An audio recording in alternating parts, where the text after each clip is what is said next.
Good afternoon and welcome back to Q News. My name is Michael James and I am here for our weekly catch up with the latest evictee from RuPaul's Drag Race Down Under.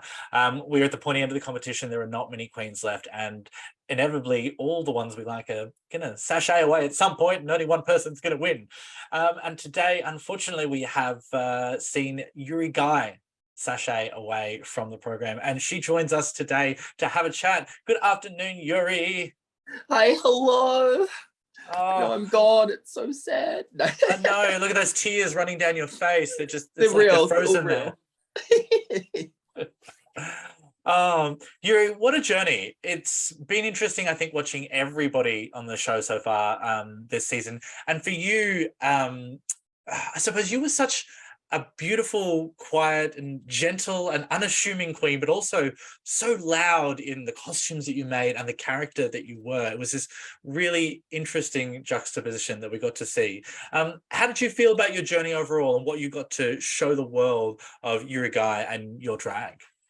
Yeah, I'm not the loudest or the most confident person, but I'm really, I don't know, I feel like I spent a lot of time and effort into my looks and everything. So I guess once I'm just like wearing my runway outfits or anything, you can't tell me that, I'm not the most beautiful person in the whole entire world because like, have you seen me? But yeah, it's the whole thing was a crazy experience, but I'm just so proud of myself that I got as far as I did and that I did things that I never knew that I would do. But yeah, so like I'm really happy with the way I've came off and everything. Yeah, I'm a bit quiet, bit awkward, but that's just me. I know that I wasn't the most confident queen. I could have been a bit more confident in myself, but this, you can't change that now. It's already happened. So other than that, I'm really happy with what I showed the world, because this is literally what I've been wanting to do for so long. It's just show the world my drag and who Yuri is and everything. So I'm really happy and proud with what I've done. Beautiful. And we were proud watching you and getting to see the magic that you brought.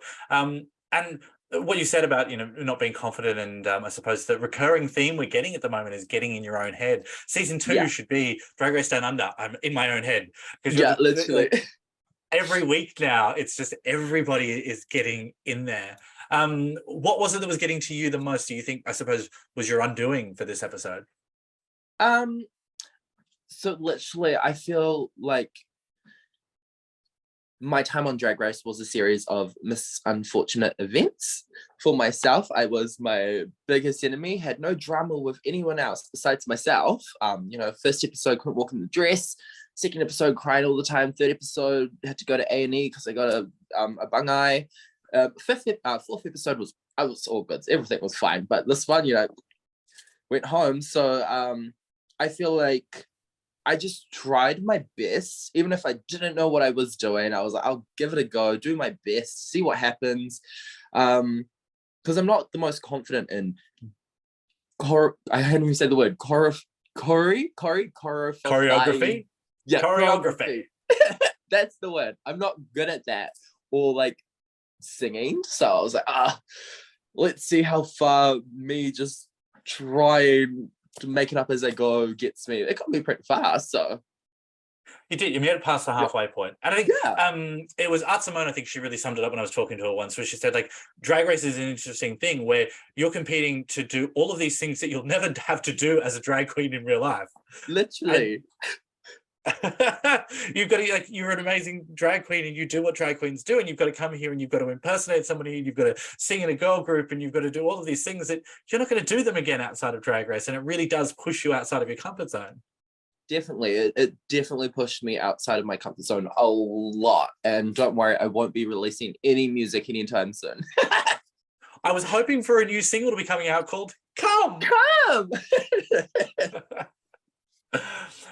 But look, it was a journey, and it's always about personalities as well. And I love that, we didn't have 10 really loud, boisterous queens who were coming at each other's throats, and we weren't always about drama. We had that mix of personalities. And of course, yours is so vastly different. You were so quiet.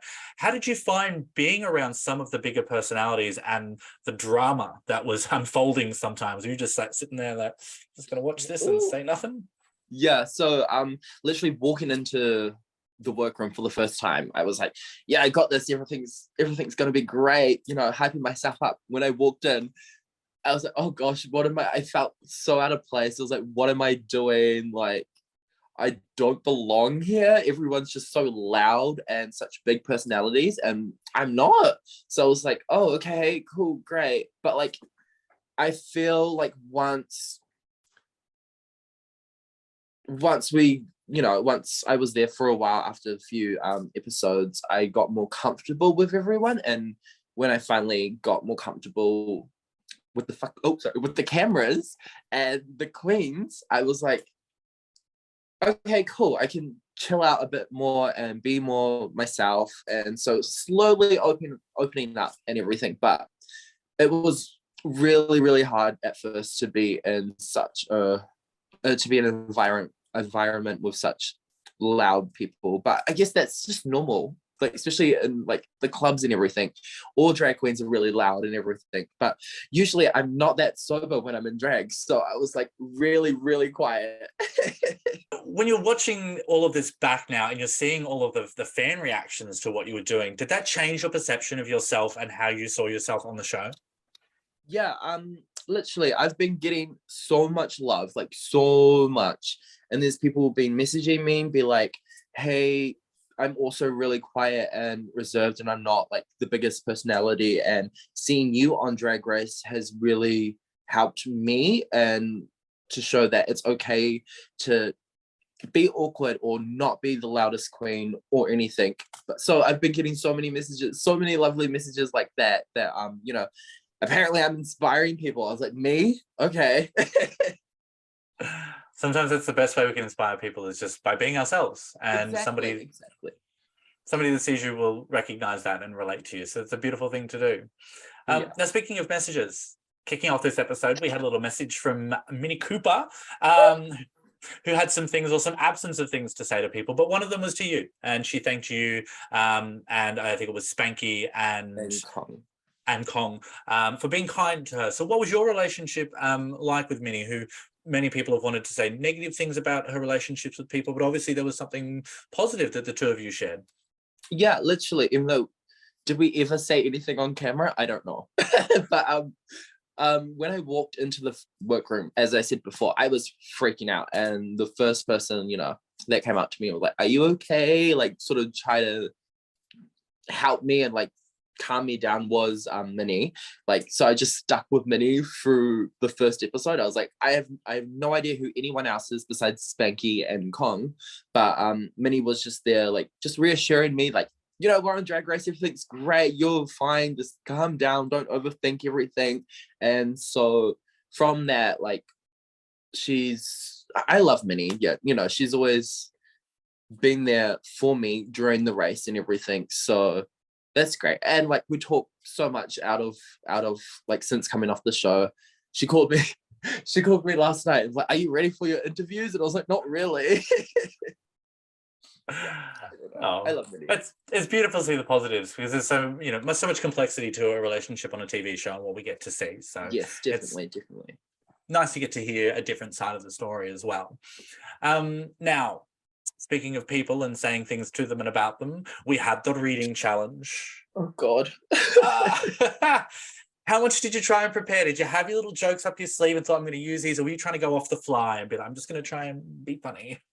So I wrote some. I tried my best, but I really, really couldn't do it. I was like, I have no idea what I'm doing. Usually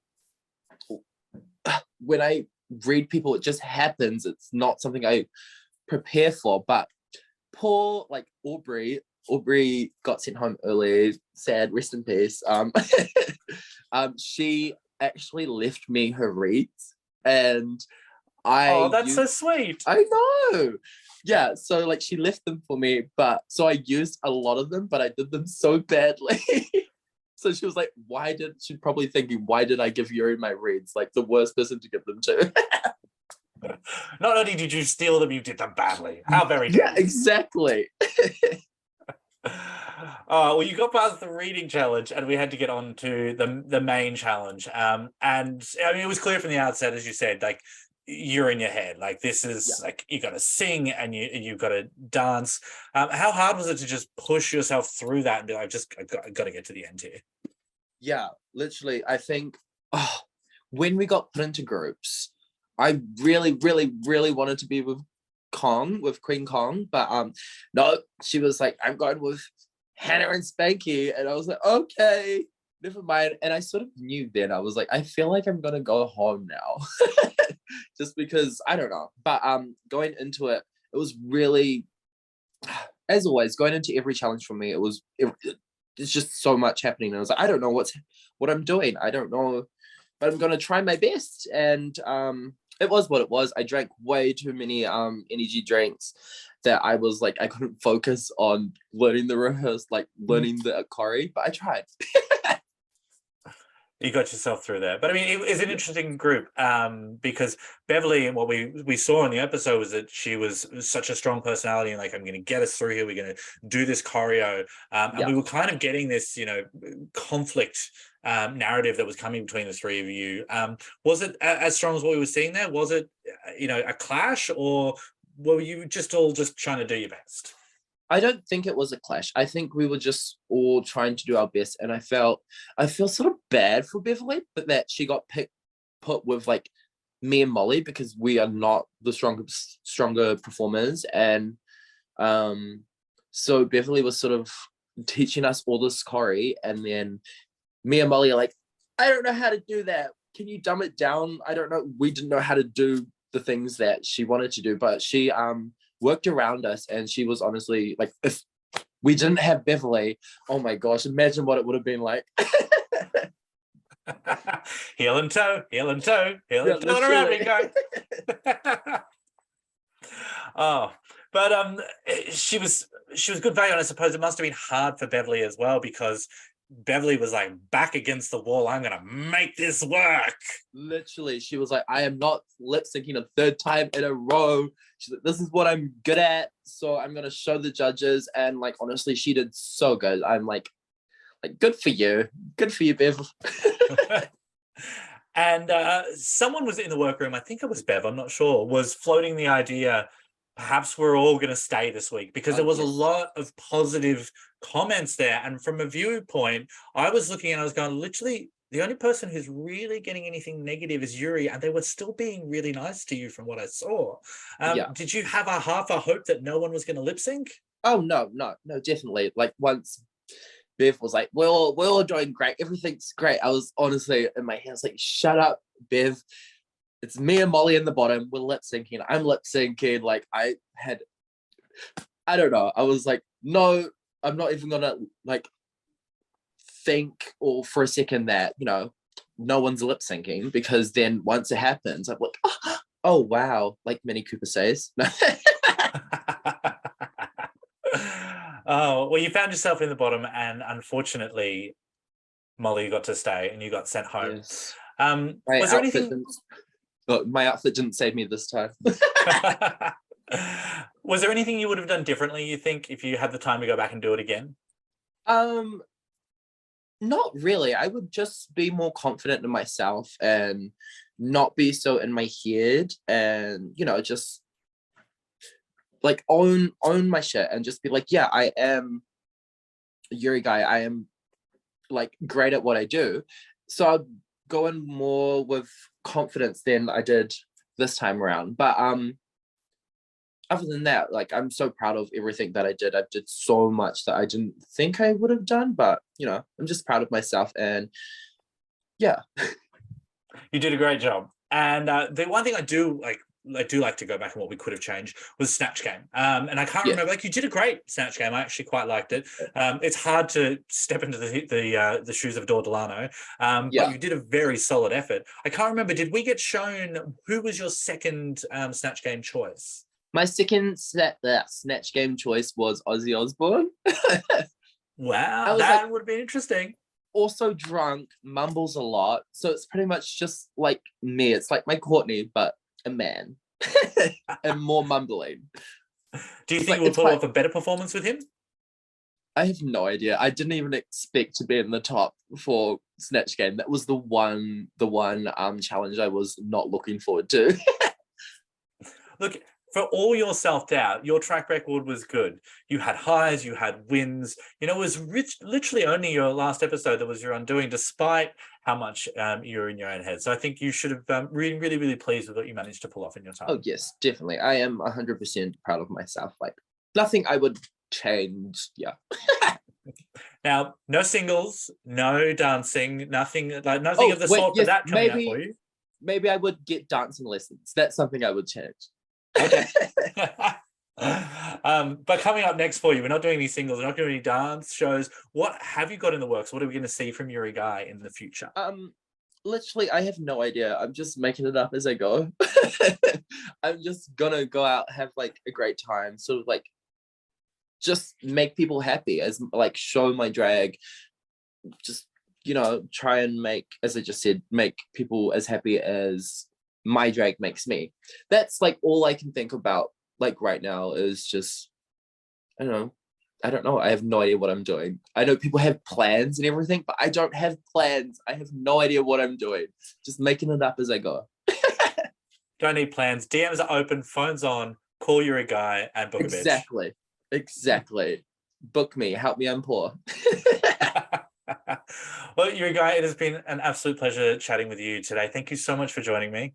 Thank you so much. It's been lovely chatting. Well, as per usual, we will be back next week with our with our next evictee. The finals next week? No, sorry. Not quite.